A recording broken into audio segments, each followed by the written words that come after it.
शुक्रिया।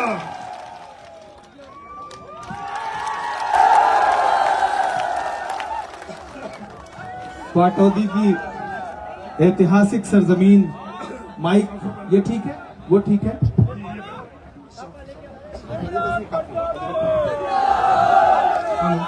पहली बार आपके दयारे मोहब्बत में हाजिर हुआ हूं। आपका जोश, आपका उत्साह और हरीश भाई के लिए आपका प्यार, हम आतिशे सोजा में भी हक बात कहेंगे, हम आतिशे सोजा में भी हक बात कहेंगे, कुंदन की तरह दहर में ताबिंदा रहेंगे। तारीख बताती है कि हर दौरे सितम में हम जिंदा थे, हम जिंदा हैं, हम जिंदा रहेंगे। जो प्यार आपका हरीश चौधरी के लिए मैंने देखा है, मैं सैल्यूट करता हूं आपको। बहुत दूर से सफर तय करके आया हूं, तेलंगाना चुनाव प्रचार में था। हरीश भाई का फोन आया, राहुल राव जी बैठे हैं, इनका फोन आया कि यहां आना ही पड़ेगा बायतू में। मैंने कहा अगर बढ़ता बायतू है तो उसमें 2 कदम मेरे भी अगर मिल जाएंगे तो ये और अच्छा होगा। मैं इसलिए आपके बीच में हाजिर हुआ हूं। मुझे लौट के भी जोधपुर से फिर चार्टर्ड पकड़ना है, फिर अभी 2 सभाएं और संबोधित करनी है, इसलिए जल्दी से आपके बीच में माइक पकड़ के खड़ा हो गया। मैं आपसे बस 2-3 बातें कहने आया हूं। पाटौदी के लोगों, आप बड़ी तादाद में यहाँ इकट्ठा है, पहली बार आया हूं, लेकिन यकीन करें आके ये महसूस कर रहा हूं कितना भी खराब सफर करके आया, मोहब्बत का अगर इम्कान होता तो घर में मीर का दीवान होता। मोहब्बत का अगर इम्कान होता तो घर में मीर का दीवान होता। तेरी महफिल में आकर सोचते हैं ना आते तो बड़ा नुकसान होता। तो प्यारे लोग हैं आप, बहुत अच्छे लोग हैं, बड़ी ऊर्जा है आप में। मैं पूरे देश में चुनाव प्रचार करके छत्तीसगढ़ में, मध्य प्रदेश में, तेलंगाना में और अब राजस्थान में हूं। मैं देश के जिन भी विधानसभाओं में गया, अपने प्रत्याशी के प्रति इतना प्यार और इतना समर्पण बहुत कम जगहों पे देखने को मिलता है। मैं इस बात की प्रशंसा करता हूं आपकी, इस बात की तारीफ करता हूं आपकी। बस आपसे 2-3 बातें कहने आया हूं। ये जो विधानसभा का चुनाव है, ये सिर्फ विधानसभा का चुनाव नहीं है। 25 नवंबर को आप जब ईवीएम की कतार, मत सोचिएगा कि आप एक विधायक चुनने जा रहे हैं।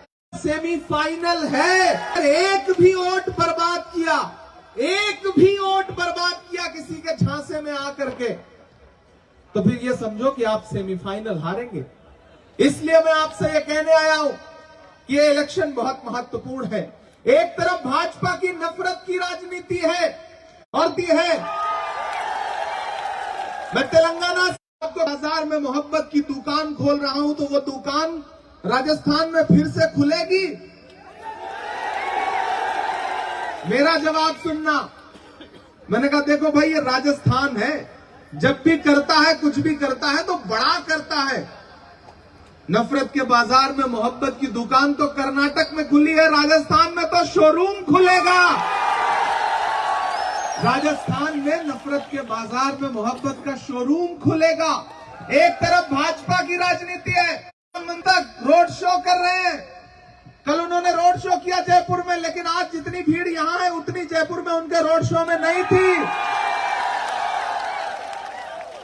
ऐसे रोड शो करके ऐसे लोगों के बीच में जाके वोट मांग रहे हैं, ऐसा लग रहा है जैसे वो प्रधानमंत्री ना होके बल्कि राजस्थान के मुख्यमंत्री के प्रत्याशी हों वो। क्योंकि भाजपा के पास तो कोई चेहरा नहीं है, भाजपा के पास कोई चेहरा नहीं है बनाया, लेकिन उनको और उन्हें है। अगर आप एक वोट भी बर्बाद करते हैं तो दरअसल आप उन्हीं को फायदा पहुंचाएंगे। मैं आपसे ये अपील करने आया हूं कि पूरे देश में, मैं मेंबर ऑफ पार्लियामेंट हूं, मैं संसद में बैठता हूं, मैं हेल्थ कमेटी की स्टैंडिंग कमेटी का मेंबर हूं। मैं आपको एक बात बता रहा हूं, बहुत गंभीरता से मेरी बात सुनना। जब भी हमारी स्टैंडिंग कमेटी पार्लियामेंट की बैठती है और देश में स्वास्थ्य सेवाओं के सुधार की बात होती है, तो उसमें भाजपा के भी सांसद, उसके सदस्य हैं, वो कहते हैं कि चिरंजीवी योजना जैसी योजना अगर देश में लागू हो तब जाकर के देश में स्वास्थ्य सुधरेगा। 25 लाख रुपए सरकार आपको देती रही स्वास्थ्य के लिए, और अब तो कल सरकार ने, हमारी कांग्रेस पार्टी ने ऐलान किया कि अगर फिर से सरकार बनेगी तो 50 लाख रुपए आपको दिए जाएंगे। एक तरफ भाजपा की नफरत की राजनीति और एक तरफ कांग्रेस की मोहब्बत की राजनीति में एक तरफ 1200 रुपए का गैस सिलेंडर है और कांग्रेस क्या कह रही है, बेच रही है 500 रुपए में गैस सिलेंडर आपको। और अब कल ऐलान किया कि हम 500 छोड़िए, सरकार बनी तो 400 रुपए का बेचेंगे। 12वीं तक की शिक्षा के लिए राइट टू एजुकेशन ला करके प्राइवेट स्कूलों तक में फ्री एजुकेशन देने का दावा कर रही है कांग्रेस पार्टी। उधर भाजपा क्या कहती है कि पकौड़ा तलो, वही रोजगार है। हर दिन सवाल पूछते रहते हैं प्रधानमंत्री जी पार्लियामेंट में खड़े होकर के कि बताइए कांग्रेस वालों आपने 70 साल में किया क्या है। तो एक दिन हम लोगों के सामने खड़े होकर उधर कह रहे थे बताओ कांग्रेस वालों 70 साल में बता दोगे तो ये उसको भी बेच देंगे, इनका काम सिर्फ बेचने का है। हमने विकास किया, हरीश जी ने यहां विकास किया। जिस तरह से सहरा को भी इन्होंने गुलजार बनाया है, मैं उसके लिए इनको मुबारकबाद दूंगा। मैं तो पहली बार आया, यकीन जाने मुझे अफसोस हो रहा है कि मैं इससे पहले यहां क्यों नहीं आ पाया। मैं आज हरीश भाई के लिए पाटौदी के लोगों के सामने अपना दामन फैला करके ये कहने आया हूं कि मेरे भाई, ये आपके अपने हैं, आपके बेटे हैं, आपके भाई हैं। आप इन्हें यहां कितनी भी आसानी से पा लेते होंगे, लेकिन कांग्रेस पार्टी के लिए दिल्ली के गलियारों में ये एक बहुत ताकतवर नेता बढ़ा जाता है, फिर उसको और सींच करके उसको और बड़ा बनाया जाता है। शायरी भी सुना दूंगा, शायरी भी सुना दूंगा। मुझे जाना है, मैं तो सिर्फ ये कहने आया हूं कि योजनाएं कांग्रेस सरकार ने जो 5 साल में लागू की हैं, उन्हें और बढ़ाने के लिए एक मौका और कांग्रेस को दीजिए। कितना सोच रखा है आप लोगों ने? 50,000, तो मेरे कहने पे 6 और बढ़ा दीजिए, 56 हो जाए, ताकि नरेंद्र मोदी जी को लगे कि उन्हीं का सीना 56 इंच का नहीं है, बल्कि बायतू का भी सीना 56 इंच का है। ये उन्हें एहसास हो जाए। मैं तो हरीश भाई, पानी मत पीजिए, पानी पिलाना है विपक्षियों को, पानी पीना थोड़े ही है। मैं तो ये कहने आया हूं मेरे भाई कि बहुत देर भाषण नहीं दूंगा, आपको बहुत सारा भाषण सुनना है। हरीश भाई मेरे साथ खड़े हैं, मैं तो सिर्फ 4 पंक्तियां पढ़ूंगा, 4 लाइनें पढ़ूंगा शायरी के।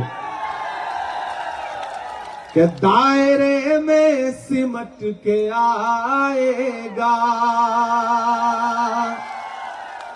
ये जो इधर उधर छोटे छोटे दल घूम रहे हैं, वो सोचते हैं कि वो हरीश चौधरी का वोट काट लेंगे और हरा देंगे। तो मैं उन्हें बताना चाहता हूं कि दायरे में सिमट के आएगा, हर रवायत से हट के आएगा।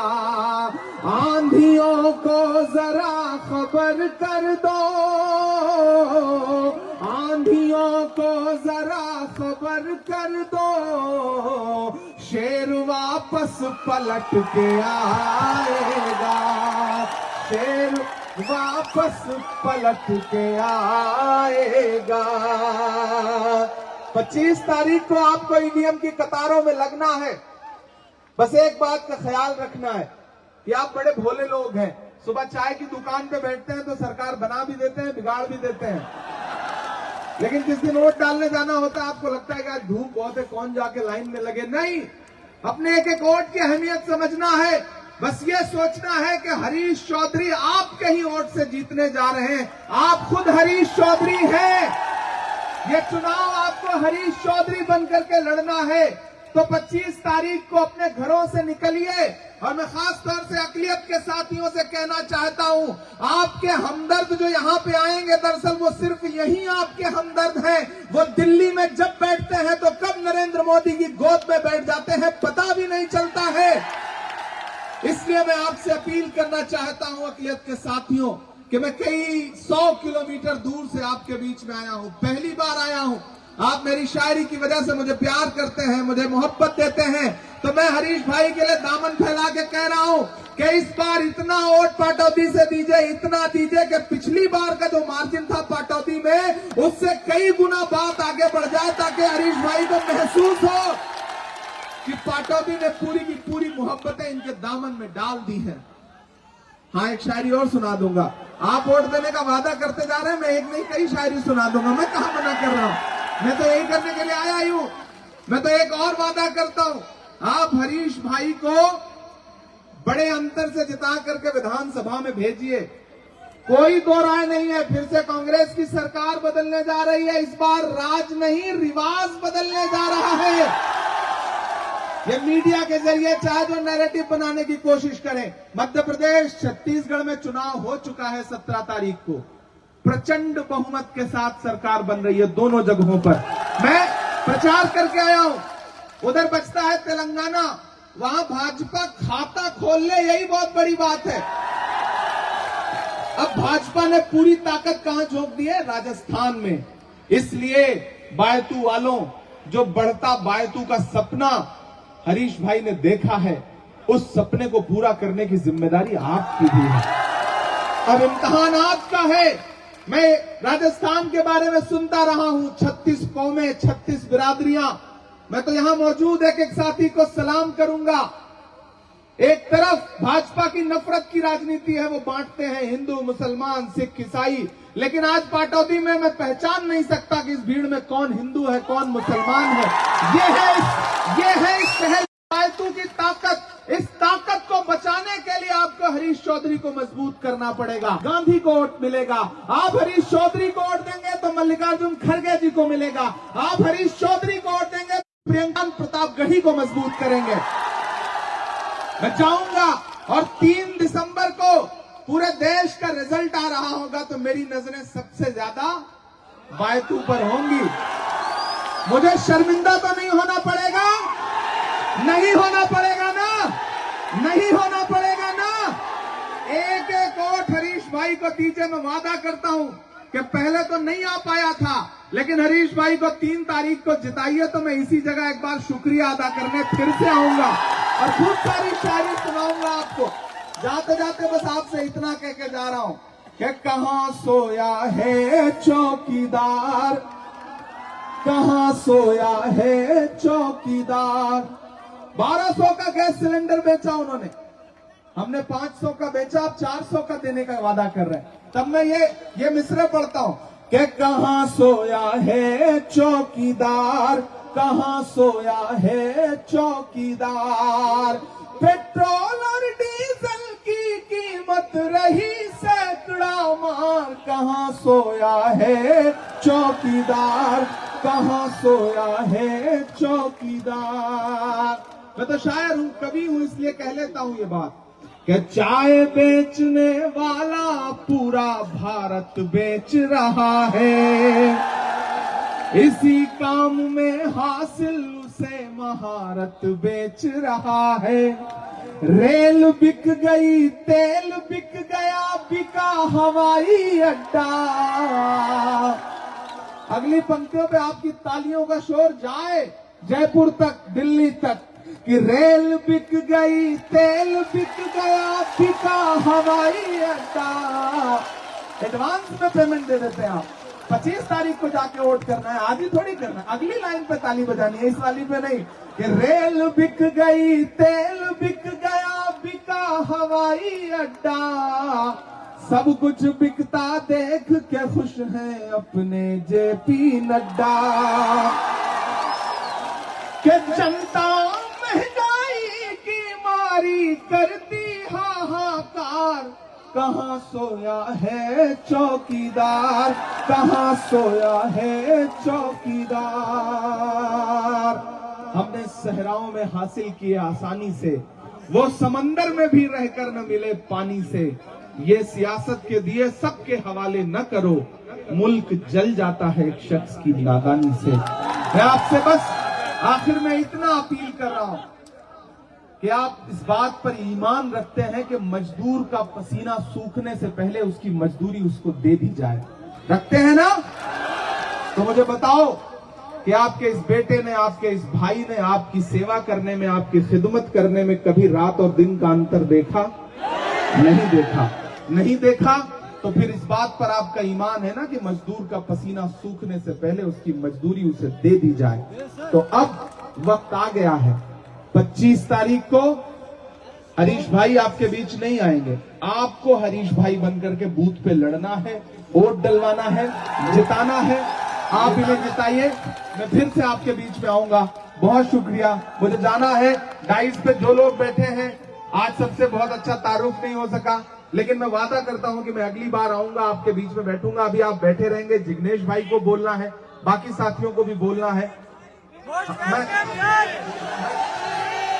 देखिए, मैंने आपसे कहा ना कि मैं जल्दी फिर आऊंगा, खूब सारी शायरी सुनाऊंगा। अच्छा, ठीक है, मैं 4 लाइनें और सुना देता हूं। प्रधानमंत्री जी देश भर में घूम घूम के कहते हैं ना कि अच्छे दिन आएंगे, अच्छे दिन आएंगे।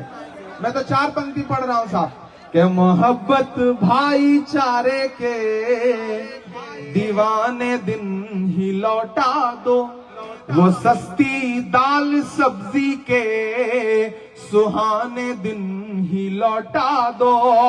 ये अच्छे दिन तो अंबानी अडानी को मुबारक हो, हमें ऐसा करो साहेब पुराने दिन ही लौटा दो, हमें ऐसा करो साहेब पुराने दिन ही लौटा दो। बहुत शुक्रिया, बहुत मोहब्बतें, शुक्रिया पटौदी इतना मोहब्बत देने के लिए। आज मुझे जाना है, वरना ये शहर तो वो है जहां ठहर जाने का मन कर रहा है। बहुत शुक्रिया, बहुत मोहब्बत, बहुत शुक्रिया, बहुत मोहब्बत, बहुत शुक्रिया। देश की क्रांतिकारी आवाज, पिछड़ों की, दलितों की, अकलियतों की मजबूत आवाज, देश की युवाओं की मजबूत आवाज, संघर्ष से देश के अंदर अपनी पहचान बनाने वाले